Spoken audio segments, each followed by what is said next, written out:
Mesdames et messieurs, bonsoir. Bienvenue à cette édition du mardi 27 avril 2021. C'est un réel plaisir de vous retrouver encore ce soir. Nous vous proposons de suivre les grands titres de ce journal. Investiture du gouvernement Samalou Condé, Serge Onyumbe, membre de forces politiques et sociales alliées à l'UDPS, salue le programme présenté par le Premier ministre, tandis que du côté du mouvement citoyen Vivre Autrement de Prince Fabrice Chabola, l'on s'attend plutôt à des actions concrètes. La 11e brigade de réaction rapide et FARDC en provenance de Kinshasa dans les rues de Bunia, dans la province d'Elituri. Ces hommes viennent en renfort aux forces loyalistes de la région. Cette région est secouée par l'activisme de groupes armés.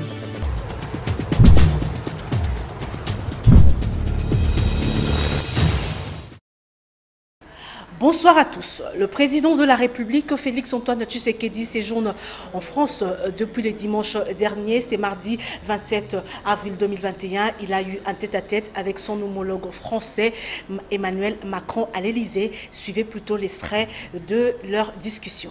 Merci d'être à Paris aujourd'hui. Et encore bravo pour les succès obtenus dans ton pays sur le continent. Merci, Président. Merci beaucoup, Monsieur le Président, cher Emmanuel. Merci. Merci de me recevoir si rapidement à Paris pour parler des choses que vous avez entendues. Sur le Tchad, nous avons parfaitement le même entendement. Il faut très vite revenir à l'ordre démocratique. Je reste dans la droite ligne de ce que j'ai dit dans mon discours à N'Djamena. Nous soutenons évidemment la stabilité actuelle, mais à condition qu'ils aillent très vite vers la consolidation de la démocratie, des institutions démocratiques. Pour le reste, nous parlerons Afrique aujourd'hui, mais aussi dans quelques semaines. L'Afrique qui a lancé sa zone de libre-échange continentale, ce vaste marché commun que nous voulons à l'image de celui d'Europe, et pour lequel nous comptons sur nos partenaires traditionnels afin de nous accompagner dans cette grande aventure qui va être nécessaire pour le bonheur de notre continent. La paix, bien évidemment, reste au centre de nos préoccupations. Au niveau africain, nous avons cet objectif de faire taire les armes. Voilà pourquoi je ne me lasserai jamais de sensibiliser la communauté internationale par rapport à des zones de violence en Afrique, et particulièrement dans mon pays, la République démocratique du Congo, à l'Est, où il s'est créé maintenant un groupe à tendance islamiste, au discours islamiste et aux méthodes islamistes, et qui sème la terreur auprès de nos populations. Donc là, je suis plus que jamais déterminé à l'éradiquer et je compte sur le soutien de la France. Pour le reste, le président Emmanuel Macron a très bien détaillé les sujets sur lesquels nous allons nous appesantir. Et donc, je vous remercie. Je vous remercie, Monsieur le Président, cher Emmanuel, et je crois que nous pouvons aller travailler. Merci beaucoup. Voilà. Merci à tous. Merci.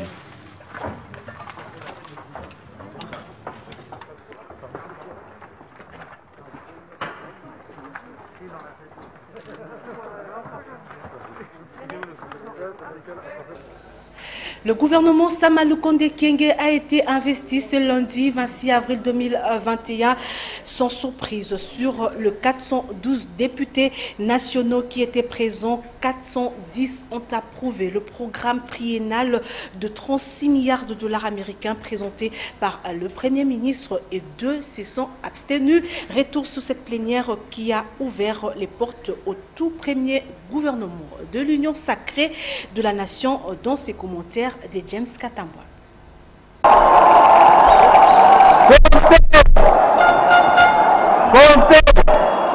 Qu'est-ce qui s'est passé? Serait tenté de se demander n'importe quel Congolais très au parfum de la politique congolaise en voyant cette image soudainement à la télé.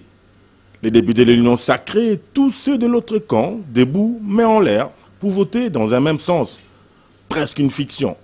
La vérité, c'est qu'il y a eu un aveu d'impuissance, un ras-le-bol ou encore un jetez-moi non plus de la part des députés qui ne sont pas de l'Union sacrée car c'est sachant minoritaire et ipso facto déjà perdant.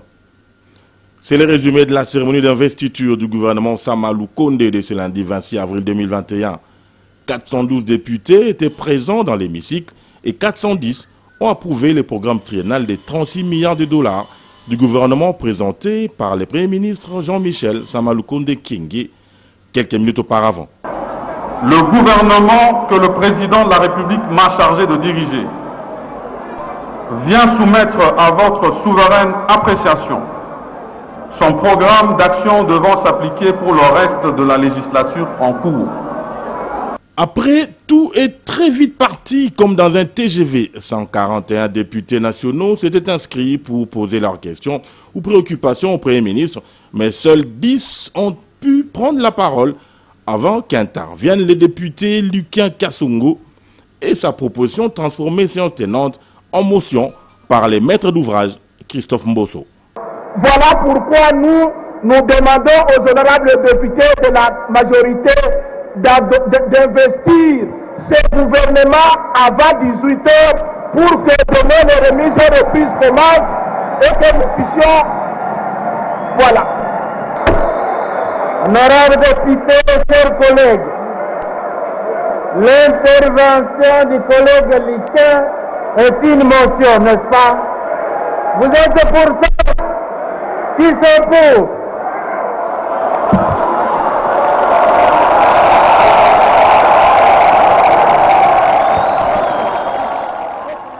Motion bien évidemment adoptée aux grandes dames de la partie adverse à l'Union sacrée composée des caciques du PPRD et de la Mouka. C'est certainement dans cette position de faiblesse qu'ils ont carrément jeté l'éponge et voté à contre-cœur sans aucun doute pour l'investiture du premier gouvernement de l'Union sacrée. Voilà qui justifie les premières images de ce reportage. «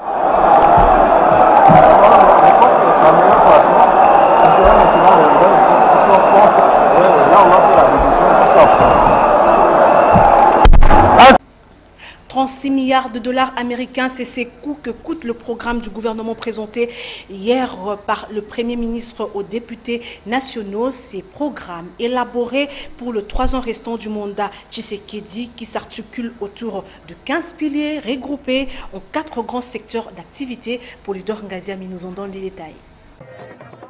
Après une attente qui commençait à ennuyer les Congolais déjà lassés par la très longue attente du gouvernement, l'équipe Sama Lukonde a enfin été investie après la présentation lundi 26 avril 2021 de son programme d'action.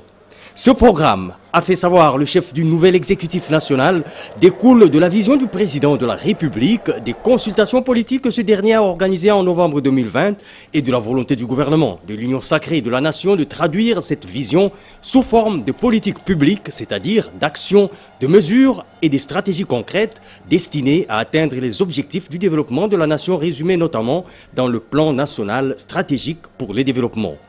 Il détermine donc non seulement le contenu des actions, mesures et stratégies arrêtées, mais aussi une indication de leurs coûts et de leurs finances, ainsi que les contraintes et défis majeurs à relever pour atteindre les objectifs de la nation, sans oublier les garanties de bonne fin. Concrètement, le programme du nouveau gouvernement reprend 343 actions sélectionnées en fonction de leur impact et de leur visibilité, parmi lesquelles certaines sont jugées prioritaires et emblématiques.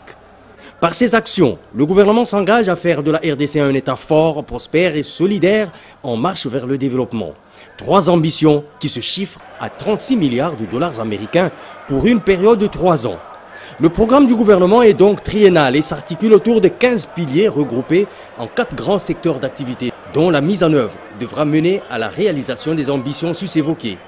Le premier secteur est dénommé politique, justice, administration publique, défense et sécurité.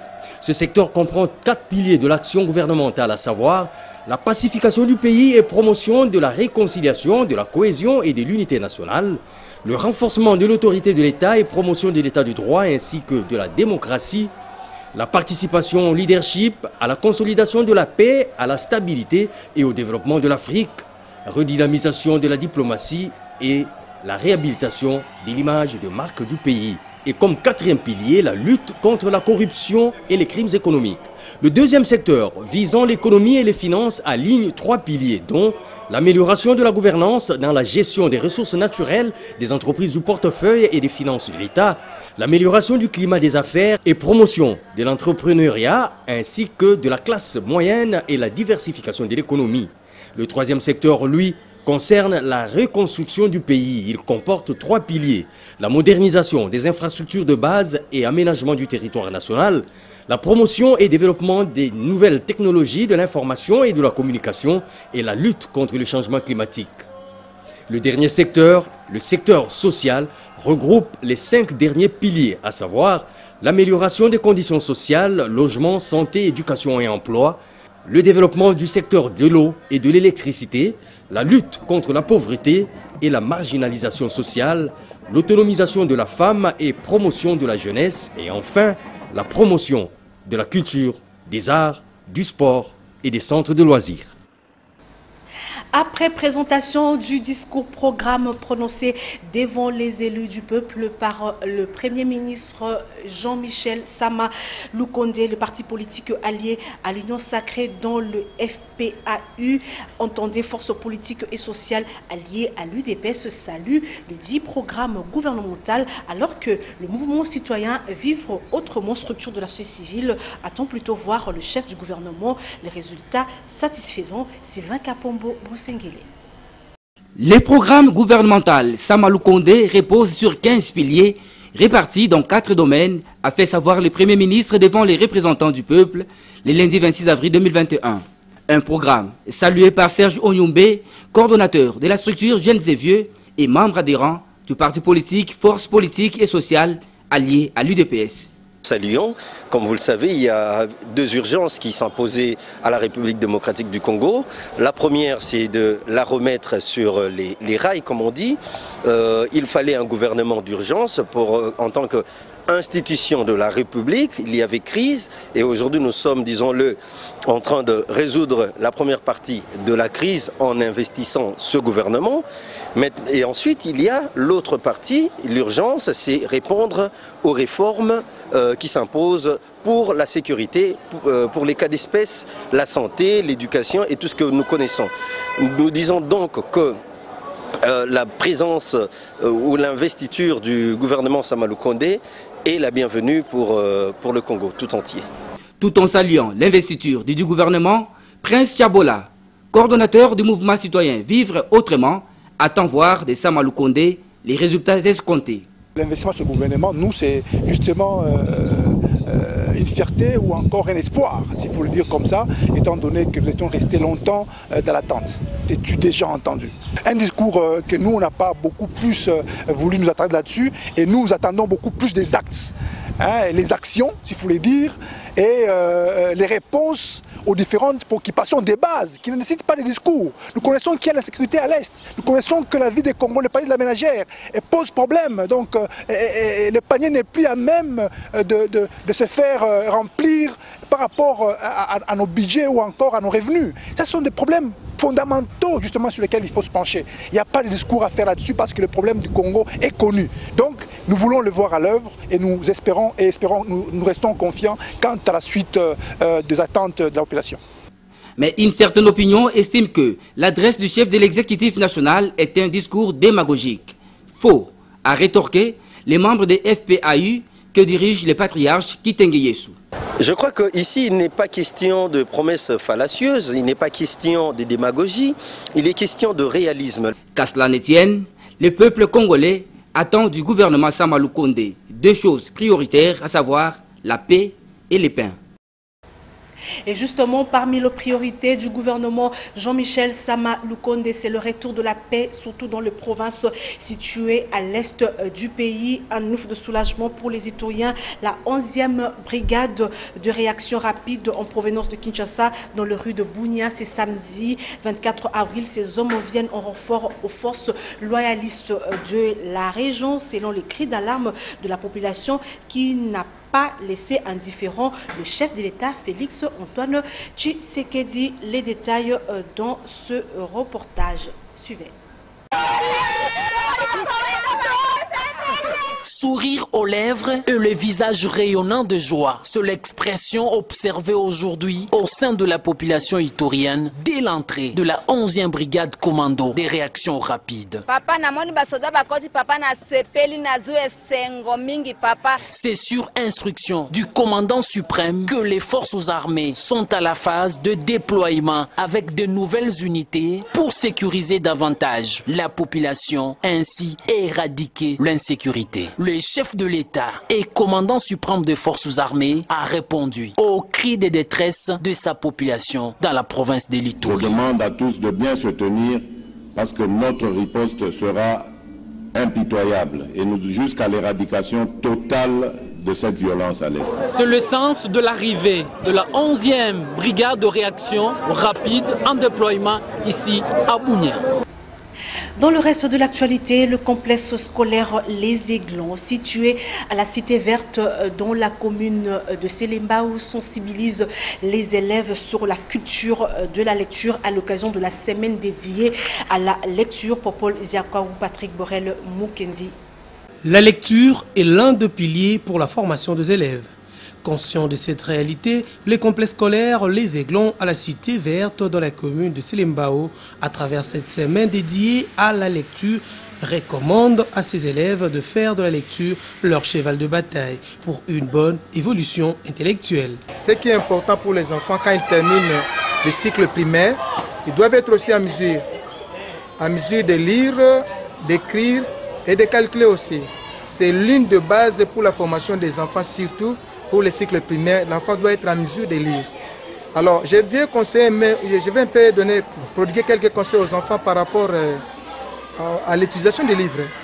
Les livres qui nous permettent chaque fois de faire un peu la lecture, de ne pas être seuls. En tout cas, ces enfants-là doivent bien garder le livre. D'ailleurs, les couvrir. Et les livres ne doivent pas aussi être gardés toujours dans la bibliothèque. Il faut à chaque moment, s'il a quand même le temps, il peut prendre son livre pour lire. Avec la lecture régulièrement, il doit aussi éviter certains stress. Voilà, c'est vraiment important pour la lecture. À cette occasion, les élèves ont fait une démonstration de la lecture. La visite de l'inspecteur, de taille moyenne, en costume gris, portant des lunettes médicales, l'inspecteur de l'enseignement est arrivé à l'école. Un grand village situé près d'une rivière, Kimpaka est habité par une population nombreuse. Les jeunes gens et les jeunes filles aiment la cité. L'école et le savoir. Souviens-toi de la douceur d'un soir auprès de la fontaine, de la danse de l'herbe qui pleut, souvent sur les vents, l'eau couche au fond de la vallée. La lecture permet aux enfants de s'évader de son quotidien. C'est fait pour un monde inconnu et pouvoir se laisser porter par une histoire. La lecture libère et ouvre l'esprit des enfants. D'autre part, le fidèle kimbanguiste du monde commémore le 27 avril la journée de Mama Mouilou à Kinshasa. Une conférence a été organisée à la résidence de la Gombe pour honorer Mama Mouilou. C'était hier lundi sous le thème Leadership féminin en Afrique. Cas de Mama Mouilou, Africa Mujinga, Célène Bayabo vous propose ce reportage. Deux grands thèmes ont été exposés ce mercredi 26 avril à la conférence sur la vie des Mama Mouilou à Kinshasa, à savoir le leadership féminin en Afrique, l'exemple de nos modèles rarement cités, cas des Mama Mouilou Kiawanga Marie. Maître Belinda Luntadila et Edith Massamba ont chacune de son côté exposé sur les valeurs léguées par cette brave femme, épouse du prophète Simon Kimbangu et mère de 3 autres leaders. Elles ont démontré que cette femme est un modèle du leadership féminin. La conférence a été organisée pour démontrer que malgré tous les efforts connus pour l'existence de l'église Kimbangu, c'est Maman Mouilou, en l'absence de papa Simon Kimbangu qui a été emprisonné pendant 30 ans, est resté pour que l'église Kimbangu existe aujourd'hui. En ce moment-là, on a parlé du mouvement Kintwadi, mais elle a démontré que cette église pouvait devenir l'église officielle, une ASBL en 59, et par là, avant de décéder, elle a partagé, elle a distribué les cartes de dirigeants de l'église kimbanguiste, les cartes chrétiens. Les cartes chrétiennes kimbanguistes ont été partagées par Maman Mouilou. Donc le leader de l'église kimbanguiste en ce premier. Maman Mouilou s'est levée un siècle avant, donc 100 ans déjà. Maman Mouilou s'était levée dans ces contextes-là qui étaient encore plus graves. Elle a usé d'un leadership fort pour porter l'église kimbanguiste qui était encore très jeune, qui était encore fragile. Elle s'en est appropriée, elle a porté ça aujourd'hui, l'église kimbanguiste à 100 ans. C'est grâce à son leadership. Née en 1887 et décédée le 27 avril 1959, Maman Mouilou reste une femme de distinction. Pour reconnaître ses mérites, une avenue de la ville de Bruxelles, en Belgique, a été rebaptisée Maman Mouilou, Résistance congolaise. Nous allons maintenant passer à la rubrique Actualité vue par les autres. Esther Badibiabia et Damien Maungu ont recueilli le propos de Cissé Traoré. Il est journaliste à Nouveau Congo. Selon lui, l'actualité au pays reste dominée par l'investiture du gouvernement Sama Lukonde.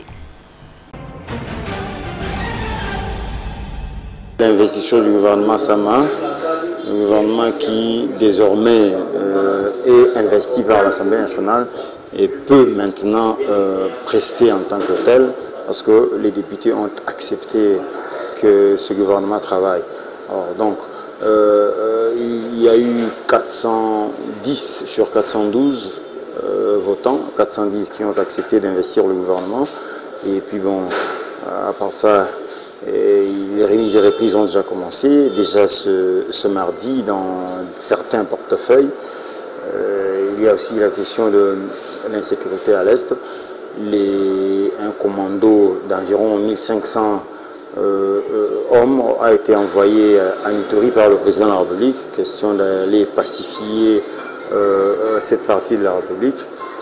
Il y a aussi la question des troupes, n'est-ce pas, kenyanes qui doivent venir appuyer et la MONUSCO et la force africaine d'intervention qui est au niveau de l'Est.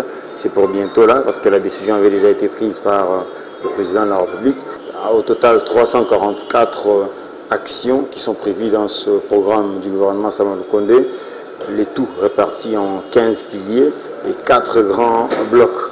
Donc on peut croire que dans un délai de 100 jours, on va sentir un changement, le peuple congolais va sentir un changement du point de vue des actions étatiques qui vont être menées par le gouvernement Sama.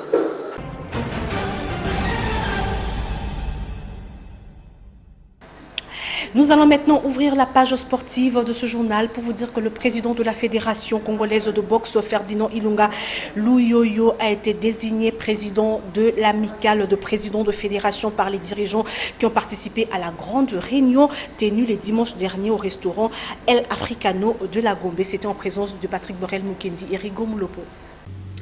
Plusieurs présidents de fédérations sportives réunis au restaurant El Africano de la Gombe ont confirmé leur adhésion à la nouvelle structure dénommée Amicale des dirigeants qui a pour objectif c'est partager nos problèmes, hein. C'est-à-dire on est là en tant que frère, le président c'est mon frère à moi, lui c'est mon frère, c'est pourquoi on appelle ça Amicale, c'est-à-dire on est là purement dans le cadre social, on se retrouve, on partage nos problèmes, comme même le nom qui dit Amicale le président. C'est-à-dire, ça n'a rien à voir avec nos structures officielles. C'est-à-dire, c'est nous, le président, on se retrouve ensemble ici, on partage nos problèmes, on discute. Cette amicale va permettre aux présidents de fédération de souder leurs liens d'amitié. Qui prévaut, et cet esprit d'amitié qui prévaut uniquement dans les relations qui nous lient, actuellement ou aujourd'hui, cette amitié-là ou ces relations d'amitié reposent sur l'excellence, reposent sur le respect, qui sont justement les valeurs véhiculées par le mouvement sportif international. Aujourd'hui, je peux tomber malade. D'emblée, ils vont réagir. Aujourd'hui, je veux organiser une manifestation à l'Équateur, comme je suis équatorien.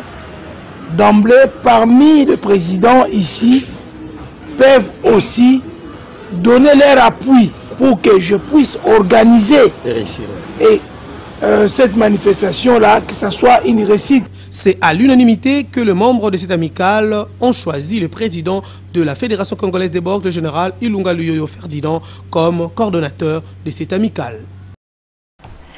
D'une discipline à une autre, en prévision de la 56e édition de la Coupe du Congo de football de la saison sportive 2020-2021 prévue à Kinshasa au mois de mai prochain, l'association sportive Babeti Yassika de Mbandaka, la province de l'Équateur, est arrivée le dimanche dernier à Kinshasa pour peaufiner les stratégies en vue de bien négocier cette phase finale de la compétition. Ndaïla Mbouchi nous en donne les détails. Une forte délégation composée de 28 personnes, dont 23 joueurs de l'association sportive Babeti Yassika de Mbandaka a foulé le sol de la capitale Kinshasa via l'aéroport international d'Ndjili le dimanche 25 avril 2021. Selon le coach principal Jean-Yeti Nzapa, sa formation est venue à Kinshasa par faire la préparation de la phase finale de la 56e édition de la Coupe du Congo de football prévu à Kinshasa au mois de mai prochain. Il y a des gens qui sont là et il y a aussi un bon groupe de vétérans qui pourront bien encadrer ces jeunes gens pour bien parfaire cette compétition. On pourrait bien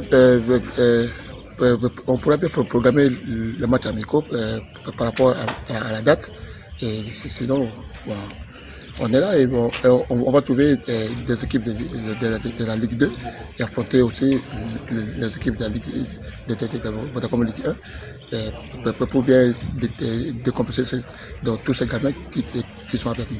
Le président Freddy Lakombo de l'association sportive Babeti Yassika ASBS s'est dit satisfait de l'arrivée de l'équipe pour participer à ces rendez-vous du ballon rond de la RDC, en précisant que l'objectif est de se qualifier au deuxième tour. Il invite les ressortissants des Grands Équateurs à soutenir leurs fils pour une bonne participation à la Coupe du Congo de football. Nous allons actuellement compléter l'actualité avec nos partenaires de la Voix de l'Amérique. Suivez. Albert Pahimi Padake, dernier Premier ministre d'Idriss Déby Itno, mort au combat la semaine dernière, a été nommé lundi chef du gouvernement de transition au Tchad, selon un décret signé par Mahamat Idriss Déby, président du CMT, Conseil militaire de transition. La tension est vive ce lundi à Mogadiscio, où l'accès à certains quartiers était bloqué par des combattants pro-opposition au lendemain de confrontations avec l'armée somalienne liée à l'extension du mandat du président Mohamed Abdullahi Mohamed. Au Nigeria, au moins 31 militaires ont été tués dimanche sur une route du nord-est où des djihadistes liés au groupe État islamique ont tendu une embuscade à leur convoi. Selon des chefs militaires, l'attaque a eu lieu dans la localité de Mainok, en périphérie de Maïdougouri, capitale de l'État du Borno. La compagnie nationale libyenne de pétrole a annoncé la levée de l'état de force majeure sur l'un des principaux terminaux pétroliers en Libye après une semaine d'interruption pour manque de budget.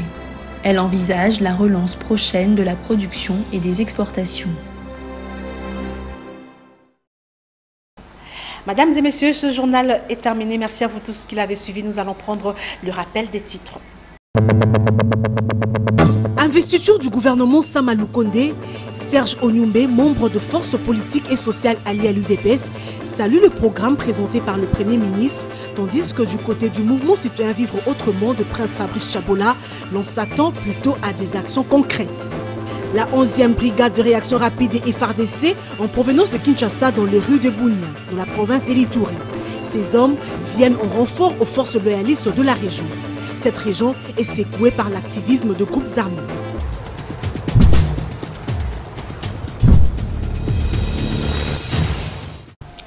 Ce journal est complètement terminé. Merci à vous tous qui l'avez reçu aimablement dans vos maisons. Ces remerciements, c'est au nom d'Afrika Mujinga, chef d'édition Léonard Mouemeri, à réaliser ce journal et la grande équipe qui nous a donc assisté. Demain à 7h30, vous retrouverez José Moussangana à 10h et à 12h. Jenny Tamboué Malou vous présentera le journal de 16h. Je serai là à 19h. Avec le même plaisir, portez-vous bien et très bon tour de programme sur nos antennes. Au revoir.